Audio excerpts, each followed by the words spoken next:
তোমরা সবাই কেমন আছো? আশা করি সবাই খুব ভালো আছো। আমি খুব ভালো আছি। আমি পূজা তোমাদের সাথে শেয়ার করতে চলে আসলাম আবারও একটা নতুন ব্লগ ভিডিও নিয়ে। আগের পার্টে তোমরা সবাই দেখিয়েছিলে আমি রেডি হয়েছিলাম ঘুরতে যাওয়ার জন্য। তো এই পার্টে তোমাদের সাথে শেয়ার করব সানডেতে আমরা কোথায় গেছিলাম, কি করেছিলাম। তো আজকের ব্লগটা কিন্তু সেটা নিয়েই থাকবে। তো দেখো মাম্মামকেও রেডি করে নিয়ে কিন্তু ৩ জনে মিলে বেরিয়ে পড়েছিলাম। তো প্রথমে তো আমরা যাচ্ছিলাম নৈহাটিতে। নৈহাটি মার্কেটে, সেখানে কিছু দরকার ছিল। তার জন্যই কিন্তু প্রথমে নৈহাটি মার্কেটে চলে গেছিলাম। আর নৈহাটি মার্কেটে এসেই প্রতি সপ্তাহ ঠিক নয়, প্রতি মাসে আমাদের একটা কাজ থাকে, সেটা হচ্ছে সোনার দোকানে টাকা জমা দেওয়া, যেটা মা জমা দেয় আর কি। মায়ের টাকাটা আমি জমা দিতে আসি। তারপরে চলে এসেছিলাম দশকর্মার দোকানে, কারণ কালকে শ্রাবণ মাসের প্রথম সোমবার, তো সেটা করার ইচ্ছা আছে। জানি না ভগবান কতটা কি চাইবে। তো যাই হোক, তারই কিন্তু সরঞ্জাম কিনতে চলে এসেছিলাম। দশকর্মার দোকান থেকে কিছু নেওয়ার ছিল, সেগুলো নিলাম। তারপরে কিন্তু চলে আসলাম ফুলের দোকানে। আর এখন যা ফুলের দাম, বাপরে বাপ, সত্যি ধরা ছোঁয়ার বাইরে চলে গেছে, এত ফুলের দাম। তো যাই হোক, যেহেতু শিব পুজো করবো, তো তার জন্য একটা আকন্দের মালার প্রয়োজন ছিল, আর কিছু জিনিস প্রয়োজন ছিল, যেগুলোই কিন্তু এখান থেকে কিনে নিলাম। তো দেখো, মামামকে নিয়ে কিনতে গেছিলাম, আর তোমার দাদাভাই কিন্তু পেছন থেকে ভিডিওটা শ্যুট করে দিচ্ছিল। যাই হোক, নৈহাটি মার্কেটের কাজ আমাদের মিটে গেছে। আর কিন্তু যাচ্ছি আমরা ঘুরতে, তবে আমরা একা নই। তোমরা যারা আমার ব্লগ দেখো তারা তো জানোই, আমরা কোথাও ঘুরতে গেলে কিন্তু আমার এই দুই দেওরকে কিন্তু অবশ্যই নেওয়া যায়। তো একটা টিম না হলে দেখবে ঘুরেও মজা নেই। তো ওরা যায় বলেই কিন্তু আমাদের ঘোরাটা এতটা মানে মজা হয় আর কি। তো দেখো, 4 জনে মিলে কিন্তু আমরা কল্যাণী হাইওয়ে ধরে এখন যাচ্ছি একটা ক্যাফেতে। তোমরা আই থিঙ্ক দেখেছো আগের দিনে, তোমার দাদাভাই আর আমি বৃষ্টিতে বেরিয়েছিলাম সেই ক্যাফেটাতে যাব বলে। তো সেই ক্যাফেটা না সেদিনকে বন্ধ ছিল, তাই কিন্তু আজকে আবার সেই ক্যাফেটা যাওয়ার জন্য বেরিয়ে পড়লাম। তো দেখো, এখন কল্যাণী হাইওয়ে ধরে যাচ্ছি সেই ক্যাফেটা। আর সেই ক্যাফেটা হচ্ছে কাঁচরাপাড়া হালিশহরের মাঝখানে পড়ে আর কি। যাই হোক, হাইওয়েতে উঠে এত ভালো লাগছে কি বলবো। তো খুব সুন্দর লাগছিল সন্ধেবেলাটা। তারপরে কিন্তু কথা বলতে বলতে আমরা চলে আসলাম সেই ক্যাফেটার নাম হচ্ছে গল্প স্বল্প। তবে কোনো দিন এই ক্যাফেটাতে আমরা এর আগে আসিনি, অনেক দিন ধরেই হাইওয়ে দিয়ে যাতায়াত করতে করতে দেখতাম, তো খুব ইচ্ছে ছিল একদিন আসার। তো আজকে কিন্তু ফাইনালি চলেই আসলাম।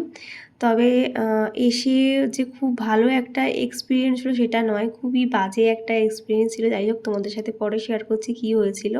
তো দেখো, তারপর তো আমরা ঢুকে গেলাম। তো দুটো সাইডে কিন্তু এটাকে ডিভাইড করে দিয়েছিল। এই দিকের পার্টটা খুব ভালো ছিল, তবে সেখানে কিন্তু অনেক লোকজন ছিল, তাই আমরা সেখানটা গেলাম না, প্রচণ্ড হিমজি লাগছিল।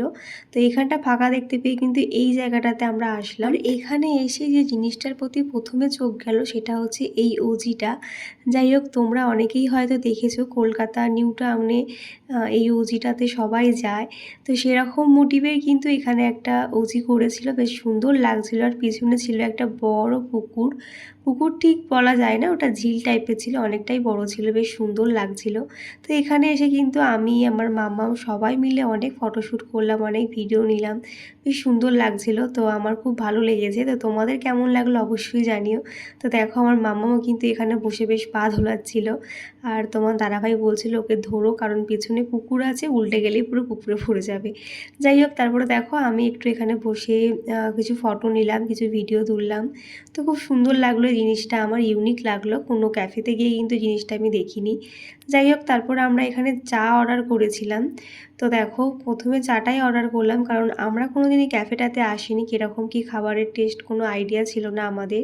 তবে এক কাপ চা খেয়ে যা বাজে একটা এক্সপিরিয়েন্স হলো তোমাদেরকে বলে বোঝাতে পারবো না। চাটা এতটাই বাজে ছিল যে কি বলবো।